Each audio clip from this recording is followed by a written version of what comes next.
Hey, coach, you talk about implied realism, but I look at my sketches and they look like cartoons. What's going on?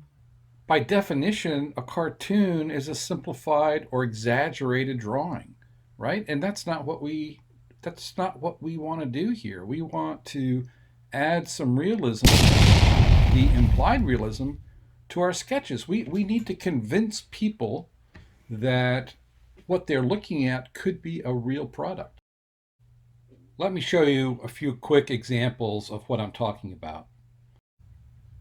I have a lot of students that will just put a circle down, like you see on the left here, and call it a power button. And they don't realize that a button can also be a design opportunity. It can also be a vehicle for lending that realism to your drawing. The highlights and lowlights that you can apply to a sketch like this, particularly if you look at the far right now, it really brings the whole button to life. And here's another example of how highlights and lowlights can really define the form of the button and the part lines that surround it. So before we get sketching today, I wanted to show you a product. I actually had this on my desk, so I thought it was kind of interesting. And although my lighting's not all that great right here, you can still pick up on these highlights, right? That's a matte rubber finish, but it still has this little highlight, helps define the edge and the overall form. You can see some gradation in the form and the shadow in these certain part lines that exist.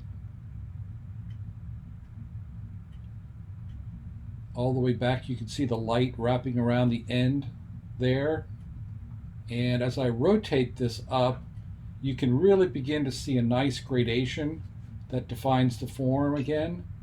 And there are some embossed, the company name, swing line, and it doesn't show up with a lot of highlight because it is a rubberized finish. But down below right there where my pencil is, you can see the highlights, and that's between a metal and a plastic finish. Here on top is another highlight.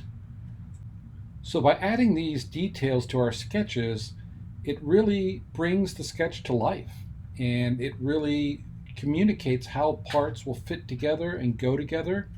And part lines can actually be an integral part of how you divide up the proportions of a product. So finally, we're going to get to sketch now. And what I thought I would do, just really as practice, is I'm going to stick to orthographic views, front views, side views of fictitious, made up concepts. And really, what I'm doing is just wanting to show and demonstrate how you can use marker and pen and pencil to create these part lines and enhance a sketch. So it's easy, I think particularly when you're first learning these concepts or these ideas, to practice a lot. You hear me say that almost every video. So what I'm going to do right now is I'm speeding up the video, and I'm going to take you through the process of how to incorporate part lines, highlights, and lowlights.